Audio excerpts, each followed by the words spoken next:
નમસ્કાર વિદ્યાર્થી મિત્રો, ચાલો આજે આપણે ધોરણ 12 વિષય કમ્પ્યુટર પ્રકરણ નંબર 2ની શરૂઆત કરીએ. પ્રકરણ નંબર 2 નામ અહીંયા તમે જોઈ શકો છો, કેસ્કેડિંગ સ્ટાઇલ શીટ અને જાવાસ્ક્રિપ્ટ. બંને HTML પેજમાં વપરાય. HTML જ્યારે તમે ઉપયોગ કરીને કોઈ પણ વેબ પેજની રચના કરો ત્યારે ડિઝાઇનિંગ પાર્ટ ઉમેરવા માટે CSS એટલે કે કેસ્કેડિંગ સ્ટાઇલ શીટનો ઉપયોગ થાય અને તેમાં પ્રોગ્રામિંગનું પાસું ઉમેરવા માટે જાવાસ્ક્રિપ્ટનો ઉપયોગ થાય છે. એટલે ચેપ્ટરના નામમાં અને વપરાયું છે એનો મતલબ કે ચેપ્ટર 2 ભાગમાં વિભાજિત છે. પહેલો ભાગ કેસ્કેડિંગ સ્ટાઇલ શીટ અને બીજો ભાગ જાવાસ્ક્રિપ્ટ. ઓકે, તો ચાલો આપણે શરૂઆત કરીએ પ્રકરણ નંબર 2 કેસ્કેડિંગ સ્ટાઇલ શીટ અને જાવાસ્ક્રિપ્ટ. વિદ્યાર્થી મિત્રો, આજે આપણે CSSનો પરિચય, CSSની વાક્યરચના, CSSના ફાયદા અને ગેરફાયદા તથા CSSને કમ્પોઝરમાં કઈ રીતે ઉમેરી શકાય આટલા મુદ્દા ભણીશું. શરૂઆત કરીએ CSSનો પરિચય. સૌથી પહેલી જ વસ્તુ આવશે CSSનું પૂરું નામ આપો. જો અહીંયા દેખાતું હશે તમને, કેસ્કેડિંગ સ્ટાઇલ શીટ એ CSSનું પૂરું નામ છે. CSS એટલે કે કેસ્કેડિંગ સ્ટાઇલ શીટ અથવા CSS વેબસાઇટમાં આવેલા દર્શનીય ઘટકોની શૈલી, દર્શનીય એટલે દેખાતા હોય તેવા ઘટકોની, શૈલી એટલે સ્ટાઇલ, સ્પષ્ટ કરવા માટેની સુવિધા પૂરી પાડે છે. ઓકે, દસ્તાવેજની માહિતીને તેને દર્શાવવાની વિગતોથી અલગ રાખવા માટે, દસ્તાવેજની માહિતી એટલે કન્ટેન્ટને તેની દર્શાવવાની વિગતોથી અલગ રાખવા આ મદદરૂપ છે. ઓકે, જો સિમ્પલ સમજાવી દઉં કે આ રીતે આપણું વેબ પેજ આપણે બનાવતા હોઈએ, કોડિંગ કરતા હોઈએ ત્યારે આપણું મૂળ કન્ટેન્ટ અહીંયા રહે અને આપણી CSS એટલે કે સ્ટાઇલ બધી અહીંયા રહે. ઓકે, તો બંને વસ્તુ જો જુદી જુદી રહે તો એકબીજાને નડે નહીં.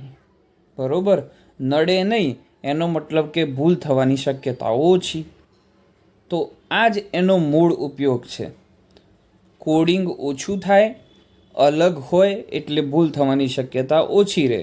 એટલે દસ્તાવેજની માહિતીને દર્શાવવાની વિગતોથી અલગ રાખવા માટે આનો બહોળા પ્રમાણમાં ઉપયોગ થાય છે.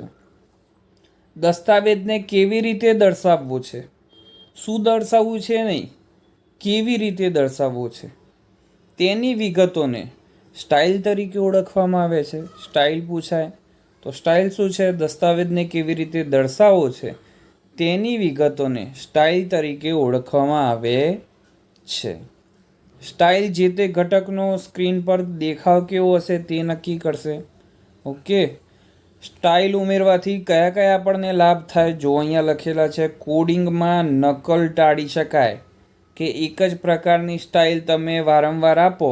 જેમ કે પેરેગ્રાફનો કલર તમે ગ્રીન એક પેરેગ્રાફને આપ્યો, બરોબર, તો પછી ફરીથી પેરેગ્રાફ આવે તો એમાં ફરી ગ્રીન આપવાનું, ત્રીજો પેરેગ્રાફ આવે તો એમાં ફરી ગ્રીન આપવાનું. તો આ તો ડુપ્લિકેશન થઈ ગયું. એકની એક વસ્તુ તમે વારંવાર કરી રહ્યા છો. તો આ વસ્તુને ટાળવા માટે, કોડિંગમાં નકલને ટાળવા માટે સ્ટાઇલનો ઉપયોગ થાય છે. ચલો બીજો પોઈન્ટ, એક જ વિગત માટે જુદા જુદા ઉદ્દેશોને અનુલક્ષીને જુદી જુદી સ્ટાઇલનો ઉપયોગ કરી શકાય. મેં હમણાં શું કીધું? 3 પ્રકારના 3P એટલે કે 3 પેરેગ્રાફ હોય અને તમે ત્રણેયમાં ગ્રીન આપવા માગો તો તમે એકમાં જ આપો તો પણ ચાલે, એ સ્ટાઇલથી શક્ય છે.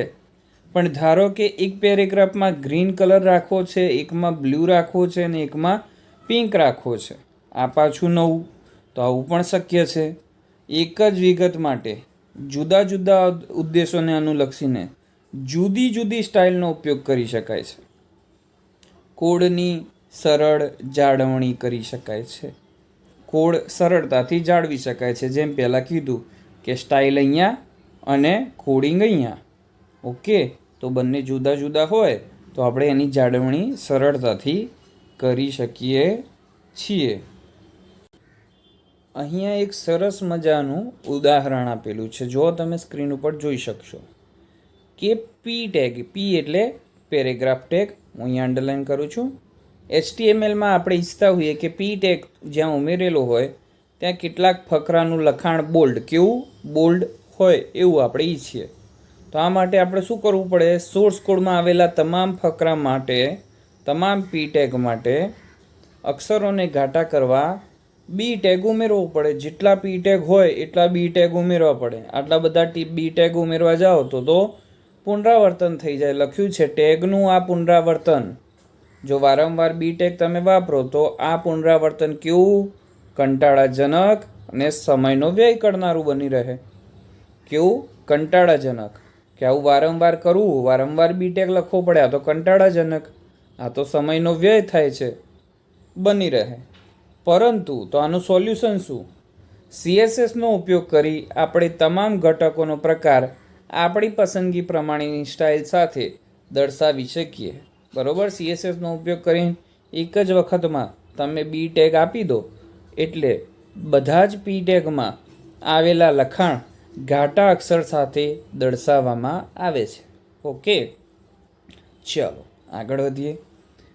અહીંયા તમે ધ્યાન આપજો, HTMLનો ઉપયોગ માહિતીના વર્ણન માટે કરવામાં આવે છે, શૈલી માટે નહીં. આ બહુ જ ખાસ ધ્યાન રાખજો. HTML જે છે, બરોબર, CSS એ HTMLનો જ ભાગ, એ ખરું, પણ જે HTML જે છે મેઇન વેબ પેજ ડિઝાઇનિંગ, એ માત્ર માહિતીના વર્ણન માટે કરવામાં આવે છે તેનો ઉપયોગ, શૈલી માટે નહીં. એટલે કે સ્ટાઇલ ના જ બતાવે. HTMLથી સ્ટાઇલ નક્કી ના થાય. જ્યારે CSS દસ્તાવેજમાં ઘટકોની શૈલીનું વર્ણન કરે છે. સ્ટાઇલ કોણ વર્ણન કરે? CSS. માહિતીનું વર્ણન કોણ કરે? HTML. સ્ટાઇલનું વર્ણન એટલે કે શૈલીનું વર્ણન કોણ કરે? CSS. આ બે વસ્તુ ખાસ ધ્યાન રાખજો, MCQમાં પૂછાય છે. વેબસાઇટમાં CSSનો ઉપયોગ કરી ફોન્ટના પ્રકાર, ફોન્ટ, ઘટકોના રંગ, આજુબાજુની જગ્યા, હાંસિયા, ઘટકોની સ્થિતિ નિયંત્રણ કરી શકાય છે. CSSનો ઉપયોગ કરી આ બધા જ કાર્ય તમે કરી શકો છો. આજનો ટોપિક નંબર 2, CSSની વાક્યરચના. અહીંયા તમે જોઈ શકતા હશો CSSની વાક્યરચના. અંગ્રેજીમાં કહેવાય syntax of CSS, cascading style સેટની સિન્ટેક્સ. સિન્ટેક્સ એટલે શું હોય? તો નિયમો હોય. શેના? કોઈ પણ વસ્તુ, કોઈ પણ ભાષા લખવાના નિયમો હોય. ગુજરાતીમાં જો ક આમ લખાય તો આમ જ લખાય, આને ક ના કહેવાય, આને ટ કહેવાય. બરોબર, તો આ નિયમો એટલે સિન્ટેક્સ. દરેક ભાષાના નિયમો હોય એ રીતે CSSના પણ કેટલાક નિયમો છે. જો સીધી હું પહેલાં વાક્ય રચના તમને બતાવી દઉં, એક્ઝામ્પલ બતાવી દઉં, પછી થિયરી ઉપર જઈએ. આ છે વાક્ય રચના. પૂછાય નીચેનામાંથી CSSની સાચી વાક્ય રચના કઈ? તો યાદ રાખજો, પહેલાં આવે સિલેક્ટર, પછી છગડીયો કૌંસ, ત્યારબાદ પ્રોપર્ટી, ત્યારબાદ કોલન ચિહ્ન, અને ત્યારબાદ વેલ્યુ, અને પછી છગડીયો કૌંસ બંધ. ઝૂમ કરીને તમને બતાવું જરા. જો વિદ્યાર્થી મિત્રો, અહીંયા દેખાતું હશે સિલેક્ટર, છગડીયો કૌંસ, પ્રોપર્ટી, કોલન, વેલ્યુ, છગડીયો કૌંસ બંધ. સિલેક્ટર હોય છે HTML ટેગ. પ્રોપર્ટી કોની? તો સિલેક્ટરની. વેલ્યુ કોની? તો પ્રોપર્ટીની. આ બંનેને કયા ચિહ્નની વચ્ચે આવરીને લખવામાં આવે છે? તો છગડીયા કૌંસની વચ્ચે. આ બંનેને કયા ચિહ્નથી છૂટા પાડવામાં આવે છે? તો કોલન. ખાસ ધ્યાન રાખજો, સાચી વાક્ય રચના પૂછાય તો તમારે લખવાનું selector colon property, selector curly braces property colon value curly braces close. ચાલો થિયરી જોઈએ, છેલ્લે એક્ઝામ્પલ જોઈએ. થિયરી પર આવી જઈએ. સીએસએસની વાક્ય રચનામાં રૂલ્સ નામે ઓળખાતા વિશિષ્ટ ચિહ્નોનો ઉપયોગ કરવામાં આવે છે. અહીંયા ખાલી જગ્યા હશે.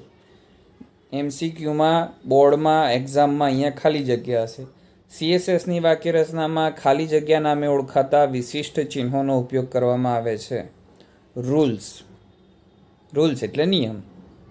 સીએસએસ રૂલ્સના 2 મુખ્ય વિભાગ છે. ખાલી જગ્યા અહીંયા આવશે. સીએસએસ રૂલ્સના ખાલી જગ્યા મુખ્ય ભાગ છે. કેટલા ભાગ છે? 2. કયા કયા? પહેલો ભાગ પસંદગીકાર એટલે કે સિલેક્ટર, અને બીજો ભાગ છે એક કે વધુ ઘોષણાઓ એટલે કે ડિક્લેરેશન્સ. આ બંને ભેગું થઈને બને ડિક્લેરેશન્સ. બરોબર. ફરી એક વખત, સીએસએસ રૂલ્સના મુખ્ય ભાગ કેટલા? 2. કયા કયા? પસંદગીકાર અને એક કે વધુ ઘોષણાઓ એટલે કે ડિક્લેરેશન્સ. ચાલો, સિલેક્ટર શું છે જોઈએ. સિલેક્ટર એ HTMLનો ઘટક છે જેના પર આપણે સ્ટાઇલ લાગુ કરવા માંગીએ છીએ. આપણે જેની ઉપર સ્ટાઇલ આપવાની હોય, જે મૂળ ઘટક હોય, તેને સિલેક્ટર કહેવામાં આવે છે. સિલેક્ટર તરીકે ઉપયોગમાં લેવામાં આવેલ HTML ઘટક સાથે સંકળાયેલ ગુણધર્મ અને તેને અનુરૂપ કિંમતોનો સમાવેશ ડિક્લેરેશન વિભાગમાં કરવામાં આવે છે. હવે પાછું જે ડિક્લેરેશન શું હતું, આ જે બીજો ભાગ હતો એક કે વધુ ડિક્લેરેશન, એ ડિક્લેરેશન શું છે? તો HTML ઘટક સાથે સંકળાયેલ ગુણધર્મ એટલે પ્રોપર્ટી, અને તેને અનુરૂપ કિંમત એટલે વેલ્યુ, આ બંનેનો સમાવેશ ડિક્લેરેશન વિભાગમાં કરવામાં આવે છે. એટલે આ બંને ભેગા થઈને બને ડિક્લેરેશન, અને આ જે છે એ છે HTML ઘટક. ઓકે. રૂલ્સના 2 મુખ્ય ભાગ, એક પસંદગીકાર એટલે કે સિલેક્ટર, અને બીજું એક કે વધુ ઘોષણાઓ. સીએસએસની સામાન્ય વાક્ય રચના આપણે જોઈ લીધી. અહીંયા છે એ મુજબ ઉદાહરણ જોઈએ. ચલો, આવી રીતે ઘણી વખતે પૂછાશે. આપેલ ઉદાહરણમાં H1 શું છે? તો આપેલ ઉદાહરણમાં કર્લી બ્રેસીસની પહેલાં જે કંઈ પણ હોય એ હોય સિલેક્ટર, અને કર્લી બ્રેસીસની વચ્ચે આ બંને જે છે એ બંને ભેગા મળીને કહેવાય ડિક્લેરેશન. શું કહેવાય? ડિક્લેરેશન. બરોબર. પણ જો છૂટા પૂછાય કે કલર શું છે, તો કલર છે પ્રોપર્ટી. કોની? H1ની. H1 એટલે હેડિંગ 1 ટેગ, હેડ 1. H1 ટેગની અંદર જે કોઈ પણ લખાણ હશે એનો કલર કયો? તો ગ્રીન. એટલે આપેલ ઉદાહરણમાં ગ્રીન શું છે? તો વેલ્યુ. શેની? કલર પ્રોપર્ટીની. કલર પ્રોપર્ટી કોની? તો H1ની. બરોબર. તો આ રીતે ઉદાહરણ પૂછાય. બરોબર. કે આ નીચે દર્શાવેલ ઉદાહરણોમાંથી સીએસએસની વાક્ય રચનાનું સાચું ઉદાહરણ કયું?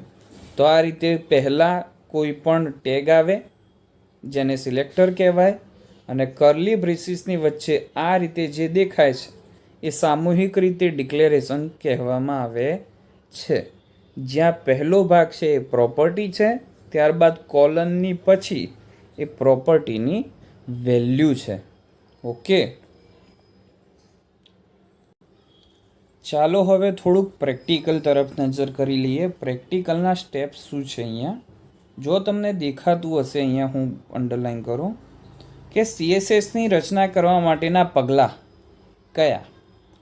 તો એક્ઝામમાં તમારે આ આવશે, આ યાદ રાખવાનું કે સીએસએસને કમ્પોઝરમાં એડ કરવા માટે કયા બટનનો ઉપયોગ થાય છે. તો જો અહીંયા લખેલું છે કાસ્કેડ બટન. કયું? કાસ્કેડ. જે કેવું દેખાય છે, જો અહીંયા એક કલરની પ્લેટ હોય, પ્લેટની અંદર સીએસએસ લખેલું હોય અને નીચે પણ સીએસએસ લખ્યું હોય. આ બટનને કાસ્કેડ બટન કહેવામાં આવે છે. આ બટન ક્યાં હોય? કમ્પોઝિશન ટૂલબારમાં. ક્યાં હોય? કમ્પોઝિશન ટૂલબારમાં. જેમ આપણે ચર્ચા કરી હતી કમ્પોઝરના ઇન્ટરફેસની, જ્યાં સૌથી ઉપર હોય મેનુ બાર અને તેની નીચે હોય કમ્પોઝિશન ટૂલબાર, જ્યાં વિવિધ આઇકોન હોય. એ વિવિધ આઇકોનમાંથી આપણે આઇકોન સિલેક્ટ કરવાનો CSS એટલે કે કાસ્કેડ બટનનો. આ બટન ઉપર ક્લિક કરતાં CSSને તમે ઉમેરી શકો છો. અને ઉમેરવા માટેનું સૌથી પહેલું જે સ્ક્રીન તમને દેખાશે એ આ રીતે દેખાય. બરોબર, જુઓ હું પેજને નાનું કરી દઉં. અહીંયા આ છે CSS style sheet dialogue box. Okay, જ્યાં તમારે શું સિલેક્ટ કરવાનું એ હું બતાવી દઉં. જો આ રીતે જે ટેગ માટે તમારે સ્ટાઇલ ઉમેરવાની છે તે ટેગ અહીંયા સિલેક્ટ કરવાનો.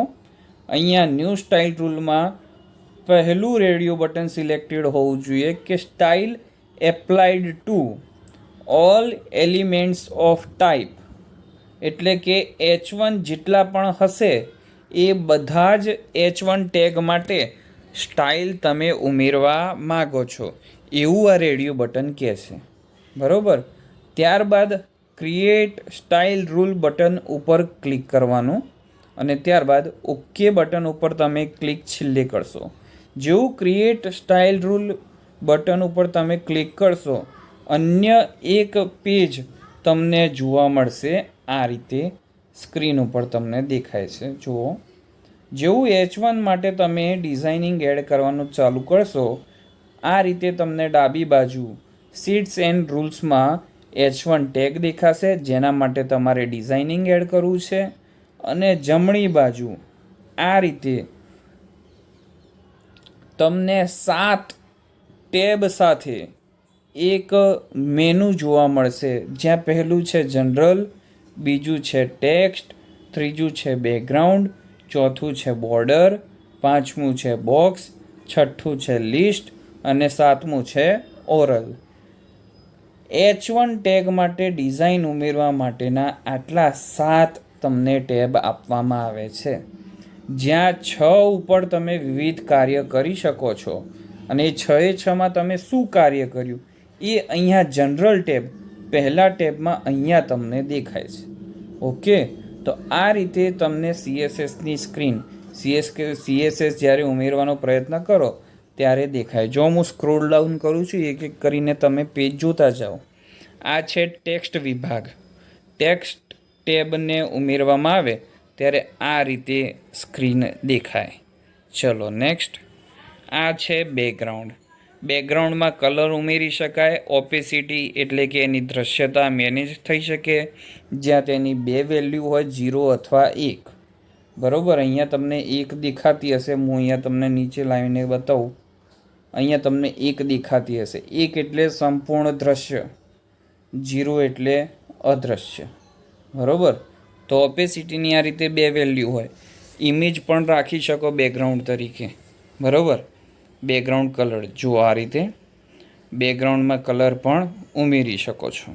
બોર્ડર, તમે H1 જે ટેગ ઉમેરો એમાં તમારે બોર્ડર રાખવી હોય કે જ્યાં જ્યાં H1 વાળો ભાગ હોય ત્યાં બોર્ડર હોવી જોઈએ. અને જો તમારે ચારે માટે આ રીતે અલગ અલગ સિલેક્ટ ના કરવું હોય તો તમે અહીંયા ચેકબોક્સ પણ ક્લિક કરી શકો કે all 4 sides use same border style, કે અહીંયા એક વખત લખી દીધું ડોટેડ તો પછી રાઇટ, બોટમ અને લેફ્ટ ત્રણેય માટે એપ્લાય થઈ જશે. બરાબર, આ ચેકબોક્સ ઉપર ક્લિક કરતા. ચલો નેક્સ્ટ. એ જ રીતે જુઓ, આપણે ટેક્સ્ટ, બેકગ્રાઉન્ડ અને બોર્ડરના સેટિંગ્સ આપ્યા. તો જો અહીંયા ઓટોમેટિક જનરલમાં બધા જ સેટિંગ્સ લખાવીને આવી ગયા. તો આ રીતે તમે CSSને કમ્પોઝર સોફ્ટવેરમાં ઉમેરી શકો છો. આ વેબ પેજમાં લાગુ કરવામાં આવેલ CSSનું એક ઉદાહરણ અહીંયા આપેલું છે, જે પ્રેક્ટિકલ કરતાં તમને વધારે ખબર પડે. ઓકે, હવે જોઈશું CSSના ફાયદા અને ગેરફાયદા. ચાલો જોઈએ CSSના ફાયદા. સૌથી પહેલાં હું અહીંયા એક આકૃતિ ડ્રો કરી દઉં, જે આપણે પહેલાં ચર્ચા કરી હતી. ઉપર હોય CSS, આ રીતે CSS, અને નીચે હોય HTMLનો બીજો ડિઝાઇનિંગ પાર્ટ એટલે કે મેઇન કન્ટેન્ટ. બરોબર, આ જ મુખ્ય ફાયદો અહીંયા છે. CSS તેની નીચે આવેલા સ્તરમાં ફેરફાર કર્યા વગર વેબસાઇટની સંરચના કરવાની સુવિધા પૂરી પાડે છે. બરોબર, વેબસાઇટની સંરચના કરવાની સુવિધા પૂરી પાડે નીચેના સ્તરમાં કોઈ પણ ફેરફાર કર્યા વગર. વેબસાઇટની ગોઠવણ અને સંરચના માટેના ગુણધર્મોને તેની નીચે આવેલા તાર્કિક બંધારણથી અલગ રાખવામાં આવે છે. બરોબર, નીચેનો પાર્ટ ઉપરના પાર્ટથી અલગ રહે. હવે અલગ રહે એટલે શું થાય? વેબસાઇટમાં ફેરફાર કરતી વખતે તેમાં આવેલી વિગતોમાં અકસ્માતે ફેરફાર થવાનો ભય રહેતો નથી. ભૂલથી પણ કોઈ ચેન્જીસ ના થઈ જાય એવી તમામ શક્યતાઓ અહીંયા પૂરી થઈ જાય છે. એટલે કોઈ ભૂલ થવાની ચિંતા જ નહીં. મેઇન કન્ટેન્ટ અને CSS બંને જો અલગ હોય તો અકસ્માતે ફેરફાર થવાનો કોઈ ભય રહેતો નથી. બરોબર, ઇચ્છિત ઘટકની શૈલી સુધારો કરવા માટે પ્રોગ્રામરે માત્ર CSS ફાઇલમાં ફેરફાર કરવાનો રહે છે, જે કાર્યને સરળ બનાવે છે. ઘટક માટેની શૈલી માત્ર એક જ વાર ઉમેરવાની હોવાથી HTMLની સરખામણીએ CSSમાં ઓછો કોડ ઉમેરવો પડે છે. આ સૌથી ઇમ્પોર્ટન્ટ. HTMLની સરખામણીએ CSSમાં ઓછો કોડ ઉમેરવો પડે. ભાઈ જો કોડ ઓછો હોય તો ફાઇલની સાઇઝ ઘટી જાય. જો લખ્યું છે તેનાથી વેબ પેજ ઝડપથી દર્શાવી શકાય છે. હવે જો પેજની સાઇઝ જ ઓછી હોય તો એ જલ્દીથી લોડ થશે, અને જો જલ્દીથી લોડ થાય એટલે વેબ પેજ આપણને ઝડપથી દર્શાવાય. CSSનો ઉપયોગ કરી વેબસાઇટની રચનાને ઝડપી અને કાર્યક્ષમ બનાવી શકાય છે. હવે ઓછું કોડિંગ હોય એટલે ઝડપીથી બની જાય અને કાર્યક્ષમ પણ થાય, કેમ કે અહીંયા ભૂલો થવાની શક્યતાઓ તો નહીવત છે. તો આ રીતે CSSના ઘણા બધા ફાયદાઓ આપણને મળે છે. ગેરફાયદો એક જ છે જે પહેલાં હતો.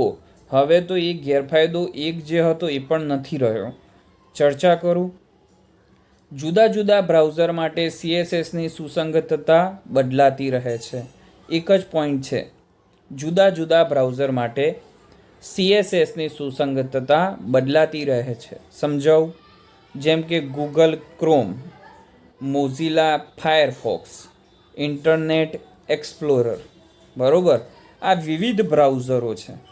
આપણે એક વેબસાઇટ બનાવી, એ ગૂગલ ક્રોમમાં તો સારી દેખાય છે, જેવી મારે જોઈતી હતી એવી જ દેખાય છે, પરંતુ મેં ટેસ્ટિંગ વખતે પબ્લિશ કરતી વખતે મોઝિલા ફાયરફોક્સ અને ઇન્ટરનેટ એક્સપ્લોરરમાં એને ચેક ના કરી.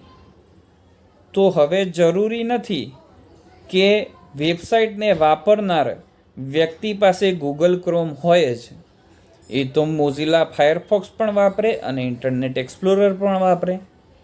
તો આપણી વેબસાઇટ મોઝિલા ફાયરફોક્સ અને ઇન્ટરનેટ એક્સપ્લોરરમાં કેવી દેખાશે એ તો આપણે ચેક કર્યું જ નહીં. ધારો કે એમાં જ્યારે જોવામાં આવે ત્યારે એ આપણી જરૂરિયાત મુજબ જો ના દેખાય તો પાછી એ ગેરમર્યાદા અથવા ગેરફાયદો તેનો બની જાય. આવું શક્ય છે. દરેક બ્રાઉઝરનું ડિઝાઇનિંગ અથવા વસ્તુઓને બતાવવાનું સ્ટ્રક્ચર જુદું હોય છે. બરોબર, કોઈમાં ટેક્સ્ટ બોક્સ આ રીતે દેખાય, કોઈમાં ટેક્સ્ટ બોક્સ આ રીતે ખૂણાને થોડા રફ કરીને બતાવવામાં આવે, કોઈમાં એકદમ ટાઈટ બતાવવામાં આવે. તો આ રીતે બ્રાઉઝરે વસ્તુઓ જુદી જુદી દેખાય. તેથી CSSનું પણ આવું છે. તેની સુસંગતતા જુદા જુદા બ્રાઉઝરે બદલાતી રહે છે.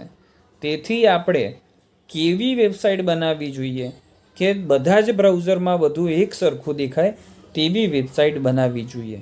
જો એવું ના બનાવ્યું તો CSSનો ગેરફાયદો બનીને તે આપણી સામે આવે છે. સ્ટાઇલ શીટની કેટલીક સુવિધાઓને દરેક બ્રાઉઝર સમર્થન આપતું નથી અને ઉપયોગકર્તાની અપેક્ષા અનુસાર તે શૈલીને દર્શાવતું નથી. પરંતુ જો અહીંયા લખ્યું છે પરંતુ, હવે બ્રાઉઝરની અદ્યતન આવૃત્તિઓ વધુ પ્રમાણભૂત બની છે અને સુસંગતતાનો આ મુદ્દો ક્ષીણ થયેલો છે. એનો મતલબ કે હવે તો બધા જ બ્રાઉઝર બધું જ સપોર્ટ કરે છે, એટલે હવે આ મુદ્દો બહુ નાનો થઈ ગયો છે. ઓકે, તો આ સાથે આજે આપણે ચેપ્ટર નંબર 2નો પહેલો ભાગ CSS અહીંયા પૂર્ણ કરીએ છીએ. આભાર.